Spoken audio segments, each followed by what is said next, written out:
presents Manhattan at Midnight. There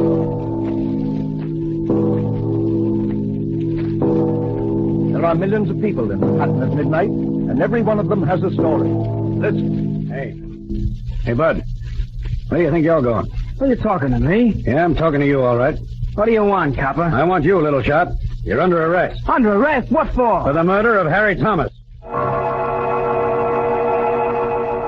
Now there's a story from Manhattan at midnight. Manhattan, where millions of people seek fortune, adventure, romance. Tonight's story is the story of the Foster family, Peggy, Mickey, and Pa Foster. They live over there in that Lower East Side apartment. Right now they're getting ready to celebrate Mickey's birthday.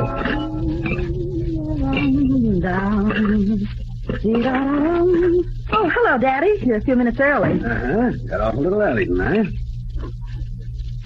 Hey, I smell something good. I smell it, too.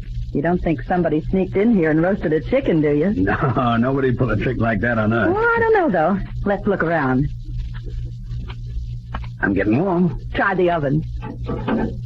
By golly, it is a chicken. Come on now, Peggy, out with it. What do we celebrate? Why, Daddy, I'm ashamed of you. Have you forgotten about Mickey's birthday? Oh, no. It looks like Mickey has. Where is he? Oh, he'll be along. I told him to stay out for the afternoon.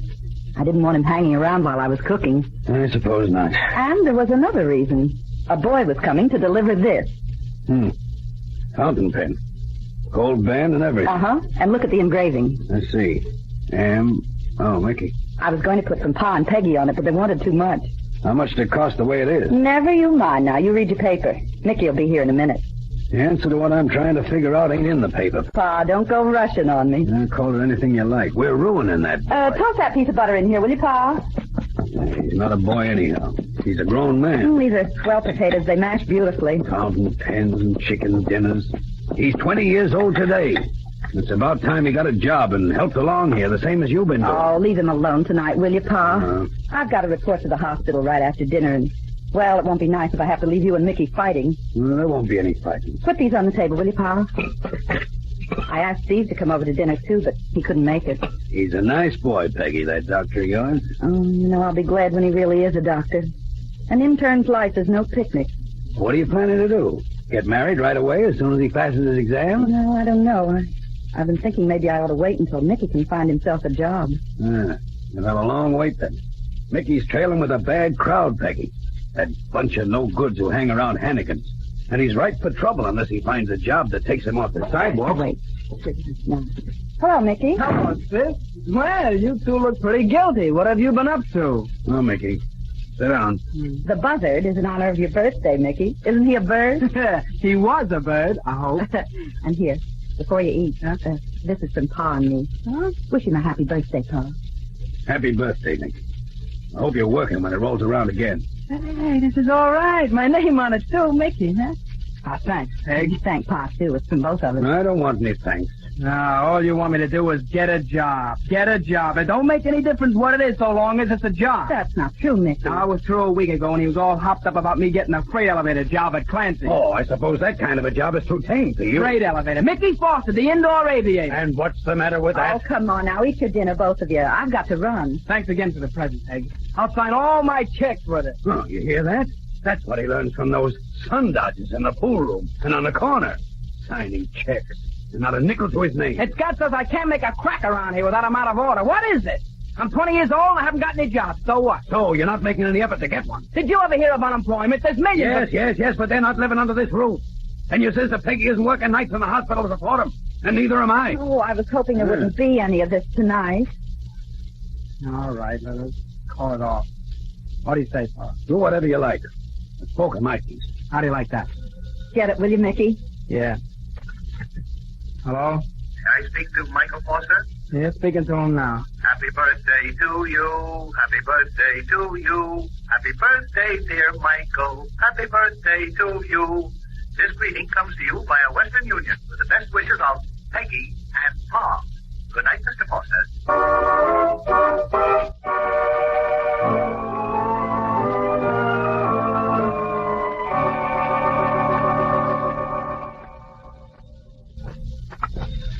At the hospital, drugstore. Can I help you? This is no place to come to dinner. Oh, what's the matter with it outside of it being horrible? Well, the telephone's always ringing, and that electric thingamabob that mixes the milk drink sounds too much like a dentist drill. I see. Sensitive flower, Yours is a hard case, Peggy. It's going to take me years to even diagnose you. Are you sure you're equal to the job, Dr. Burns? Oh, I don't know. I don't think I'm the greatest doctor in the world, but what's my opinion against millions of others? You know, that's what I like about you, your modesty. Well, who's going to cheer for me if I don't? Well, I've got a thin piping soprano. You. Dr. Burns, my hand. Yeah. Lovely, isn't it? You're holding it much too obviously for a great physician. Intern. Oh, gosh. I'll be glad when that's over. Why so anxious? You're learning something every day. Or night, rather. Oh, I like the learning part all right, but now that I'm near the end of it, I'm anxious to have it over with. Oh, I can understand that. Accident ward and ambulance stuff is drudgery, all right. Oh, it isn't that so much either. I suppose it's because I've known some interns who got black eyes in their private practice through some mistake or some slip they made in the hospital. I have, too. But, Steve, you haven't made any slips, have you? No, but the longer I'm here, the chance that one gets better, doesn't it? Not with me around, it doesn't. Do you think I'd let you ruin my career as the future Mrs. Stephen Burns, M.D.? Oh, Peggy, you're wonderful. You really are. Not here, Steve. Quiet. Here's something I haven't told you that'll help us along a lot. What? I got your brother Mickey a job today, driving a hospital car and working around the garage. Steve, you didn't. True, though, yeah. Starts next Monday. Oh, Steve, that's marvelous. Do you mind if I call him now? Is it definite? Sure, go ahead. I'll be at the shop.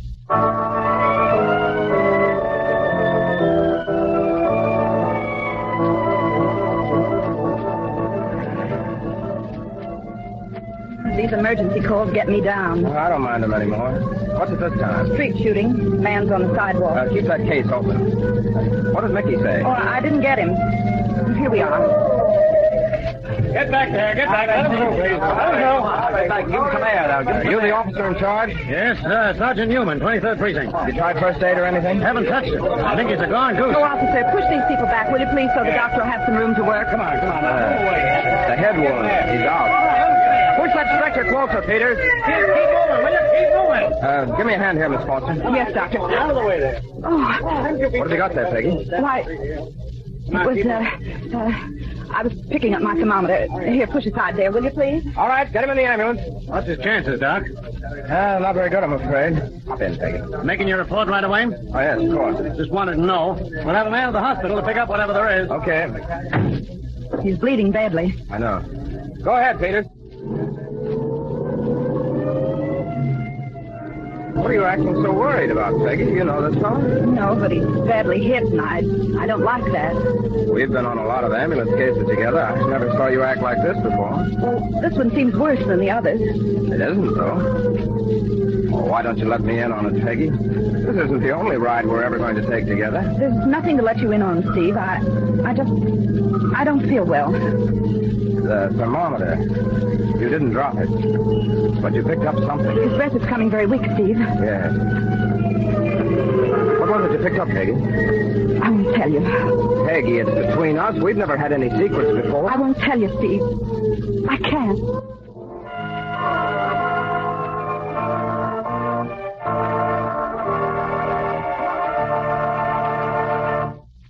There's just a moment now before the story of the Foster family continues. And now, back to Peggy and Steve. They have brought the wounded man to the hospital. Now they're in a small office in the accident ward. Now, prop yourself up on that chair there, Peggy, and pull yourself together. I'm all right. Here, drink this. No. Oh, go ahead. It's only water with a little pill in it to sharpen you up. Thanks. Now, if you don't feel a ripple of life along your keel in a moment or so, those pills are counterfeit. I'm okay now, thanks. Oh, fine. Then we'll proceed with the third degree. Do we absolutely have to, Steve? Oh, Peggy, darling, there's no secrets on a job like this. This fellow was shot, and I've got to make out a full report for the police. A medical report? No, not just a medical report. Anything we noticed that might assist them. I can't assist them, Steve. Not in this. Oh, Peggy, now, there, it can't be that bad. It is, though. I should have told you in the first place, Steve. I would have, only I was so shocked and scared. Of course you would. There it is. Mickey's fountain pen. Mickey? Yes. Pa and I gave it to him yesterday for his birthday. Oh, you don't have to worry about this, Peggy. There's millions of these in circulation. Not with Mickey's name engraved on them, there aren't. Oh, Mickey. Engraved right into the band. Yeah, it'd be easy to trace that. You can see now why I didn't want to tell you. Yeah, naturally. And when he wasn't home when I called, that worried me, too. I don't know what to say, Peggy. You don't think for a minute that Mickey did this, do you, Steve? Do you, Steve? Oh, there's the fountain pen. How about that? I can't explain that away offhand, Steve, but... Well, there must be an explanation. You just admitted yourself there must be one. Well, I suppose there is, Peggy, but... Well, that's a matter for the police to decide. Oh, if Mickey's mixed up in a killing, it'll ruin him for life. Who are you, a doctor with a report to fill out, a routine report, to sit in judgment of Mickey? Now, Peggy, don't go off half-cocked. I mean it, Steve. It's circumstantial evidence. Anybody could have dropped that pen there. Well, I grant you that. Then for goodness sake, give the kid a break. All right. I'll tell you, Peggy, I can do this. I can hold the report off until I see how the patient's condition is. If it's improving, okay. And if not, if he goes... If he doesn't recover, that puts a different light on it, Peggy. That makes it a murder case. And I'd have to go through the routine. The fountain pen and all. Oh, Steve, we can't let him die. He mustn't die. Pull yourself together, Peggy. Go see Mickey and find out what happened. Take the rest of the night off. I'll see that you're covered. Oh, wait a minute, Steve. Where are you going? I'm going up to the operating room and see if I can't help Dr. Hornbeck. He's probing for the bullet. It's very delicate, as you know. You'll do the best you can, won't you, Steve? Now, stop crying, Peggy. This is no way for a nurse to act. I'll pull this out of the fire if I can. Good luck, Steve. I'll be back later.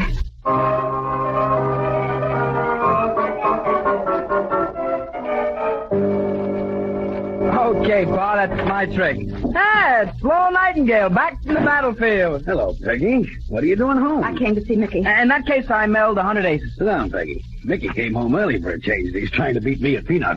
Trying, huh? 100 aces. What goes on with you, Peggy? Are you looking at me funny, or am I wrong for the first time this year? Go on. Play your card. Mickey, I've got to talk to you. Okay, go ahead. There we are, Pa. 40 peanut. Mickey. What is it, Peggy?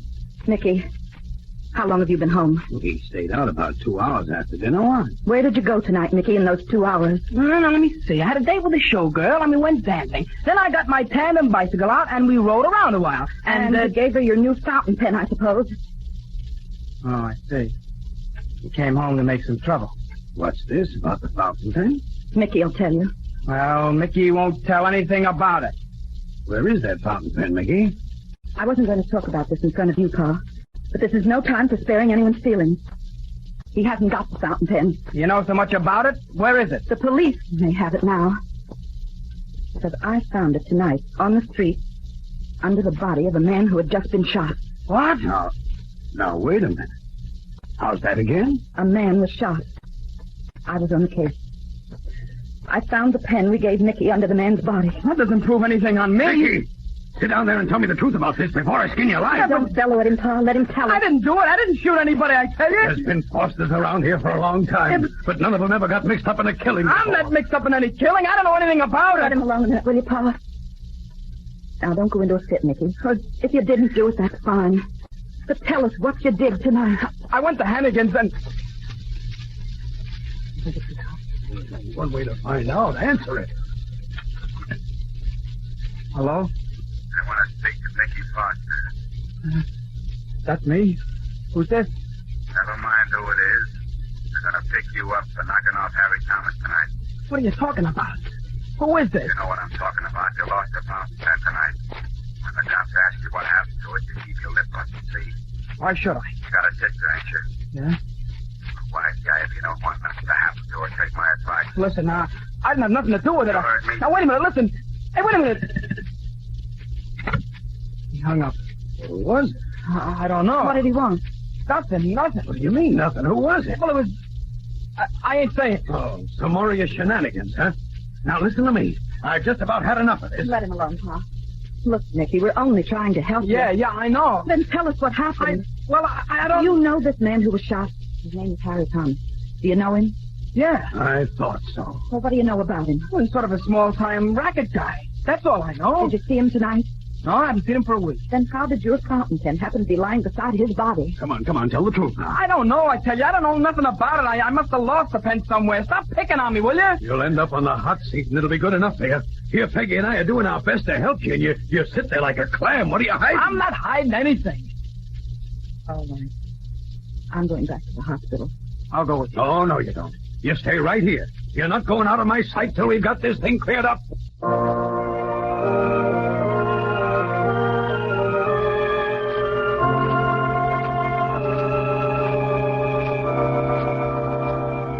Foster, what are you doing around the operating room? Thought you took the night off. I did, but I have to come back to see about something. I get it. Doc Burns has a big night, so you're back rooting for him. Oh, don't kid with me, Kelly, please. Not now. How's he doing? You'd be proud of him. He came in to assist Hornbeck at the start, but he's practically taken the case over. Working like he had a personal interest. Almost like the guy was his brother. Yes, but the patient. Well, they won't know for a while yet. They got the bullet, though. Good. Yeah. Say, who is this Thomas that erased all this attention from you and Burns? Oh, just another case, Kelly. Just another case. Oh, don't look so innocent, Foster. Take off those false whiskers. What do you mean, innocent? The whole staff knows about you and Doc Burns. And it doesn't do a young doctor any harm to stuff his hospital record with miracles. So long. Careful. Lift the wheels up over that door, Jack. Steve! Oh, we tried everything to save him, Peggy, but it was no use. Oh, Steve. Now what are you going to do? Dr. Burns. There's a detective here wants your report on the Thomas shooting, Dr. Burns. He says to bring down the bullet. Yes. Tell him there's a fountain pen in my desk that is... Well, never mind. I'll be right down. Oh, wait a minute, Peggy. You were going to ask me something. You've answered me.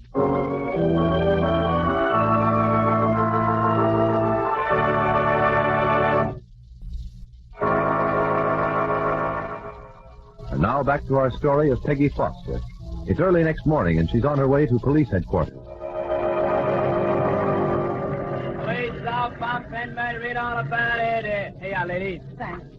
Do you know the way to police headquarters? Down a block and over a block. Read all about it, young man. Read all about it. Look at that stuff they expect me to eat. Cornmeal mush with lumps like rocks. Milk out of a can.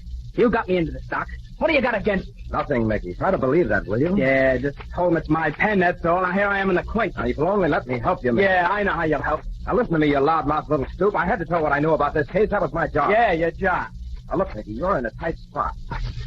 I don't know whether you realize that or not. You don't have to tell me. You didn't kill Harry Thomas, did you? No, I didn't kill him. Then why don't you tell the police how you lost your fountain pen? Because I got my reasons. Now go away and leave me alone, will you? They're going to pin it on you, Mickey. You're going to jail for something you didn't do. Stop yapping at me. You can tell me what happened, Mickey. I promise I'll never tell another person in the world. Yeah, I should believe that. You're the guy that turned me in. You're trying to protect somebody, aren't you? What's it to you? I'll tell you what it is to me, Mickey. I love your sister. I love her more than anything else in the world. You go to the electric chair, and maybe that's what'll happen. She'll never get over it. She'll never forgive me. I'll do anything, Mickey, to get you out of this spot. Not only because I believe you didn't have anything to do with the murder of Harry Thomas, but for Peggy's sake. Now, do you believe me? Yeah, I believe. Then you'll tell me the whole story? Listen, Doc, you gotta promise to keep your mouth shut. See, and it ain't for me either. It's for Peggy. For Peggy? Yeah. She's the reason I ain't been talking. All right, you have my word. I won't tell anybody else, not even the police. Okay, I lost a pen to a guy named Whitey Lewis. He's a cheap little racketeer, trigger man. Yeah. Last night he called me on the phone. Told me if I said anything about where I lost the pen, he'd get Peggy. What? And he would, too. He's just the kind, a real killer. I see. Where does this Whitey live, do you know? No, but once when I was walking down Front Street with some guy, he told me Whitey had a hideout flat in one of the houses there. You don't remember the number, do you? I think it was number 40 or somewhere about there. Why? What are you going to do, Doc? You ain't going to tell the cops. No, but I'm going to pay a call on Whitey Lewis myself. It's easy to get in, but hard to get out, hey, Doc? I'd like to see Michael Foster, please. I'm his sister. Peggy. Oh, Peggy, I've just been in to see Mickey. That was kind of you after you got him in here. I was afraid you'd take it that way. It shouldn't make any difference to you from now on how I take anything. Now, listen, Peggy. Oh, why don't you go away and leave me alone? You've done enough damage. I know you have to turn the pen into the police. All right, you've done your duty. You've made a mess of Mickey's life and mine, too. So why don't you leave us alone? All right, I'll leave you alone. But I hope maybe I'll be able to straighten this out for you. We don't want your help, thank you. If you want to see your brother, lady, you'd better come along. All right, officer. Oh, Steve, you've ruined everything for us, everything. I never want to see you again. Okay, Peggy. All right, officer, come on. Right through here. First cell on the right. Thanks. Hello, Peg. Gee, I'm glad you got here. Oh, Mickey, I feel like bawling seeing you in a place like this. How do you think I feel? Can't you get me out on bail even? No. There's no bail set. But I've got a lawyer for you. Yeah, who is he? He's a good man. Mr. Fitch, William Fitch. He'll be in to see you tonight. Yeah, okay. Listen, sis. What is it, Mickey? Doc Burns was here a couple of minutes ago. Did you see him? Yes, I saw him. What did he have to say to you? Well, he talked to me for a long time, sis. About what? Oh, a lot of stuff about how sorry he was he got me in this spot, how much he loves you. Oh, he loves me, does he? Peggy, listen, he got me talking. He made me talk. I told him how I lost the fountain pen. Well, why did you tell him and not me? Well, he said he'd do anything to get me out of this spot, and now that's what he's trying to do. Peggy's going to get himself killed. Whitey will plug him, sure. Mickey, what are you talking about?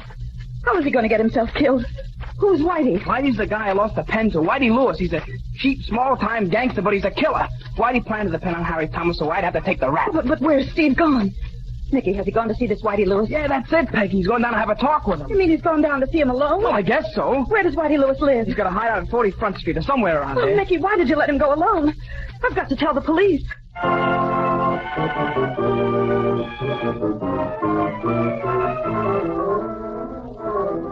Front Street, Sergeant. Yeah, I know.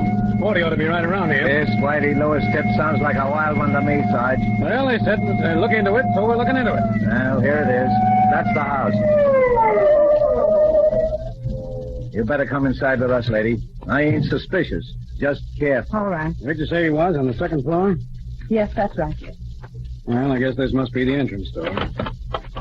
Come on. Let's go up. Shots! Come on, Joe. Let's bust this door down. Right. Come on. He's in there. Steve's in there. Oh, hurry. Stay where you are, Covers. Take it easy, Whitey. We got you covered. Oh, no, you ain't. Don't get in my way or I'll blast you. All right, Whitey. You asked for it. Killed him. No, I don't think so. We won't have to use no bracelets on this bum. Yeah. Hey, I didn't see him. Look there. A guy lying on the floor over there. Is that your boyfriend, lady? Oh, Steve, darling. Is he hurt bad? I can't tell. Steve. He's coming, too. Steve, are you all right? Yeah, I'm all right. He just grazed my head. Knocked me out for a second. Huh? What'd you find out? Is this the guy that killed Thomas? Take the gun. Compare the bullet from the wall with the Thomas slug. You have it. Oh, Peggy, I'm saying triple. There's 3 Peggies. You never told me about this.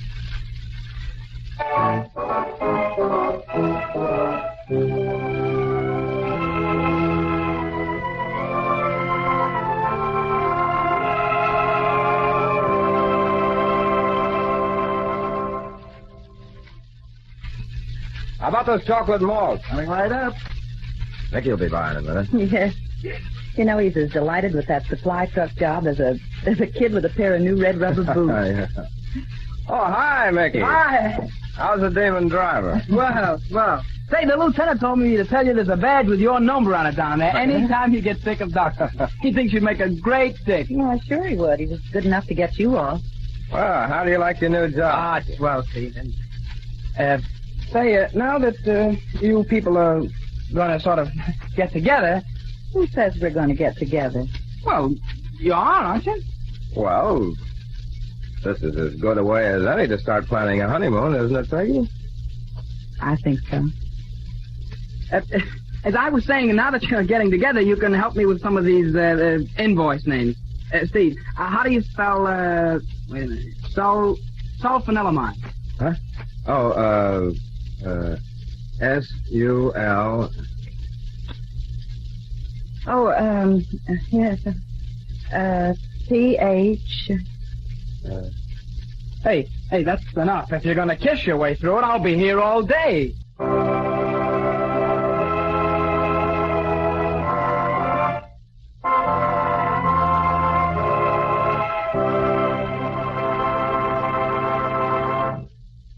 The author of tonight's story was Frank Dolan. The original music was composed by Charles Paul. All names and designations of persons used in the course of this broadcast are entirely fictitious, and no living person is actually referred to or designated. This is Nelson Case, wishing you all good evening until next Wednesday night.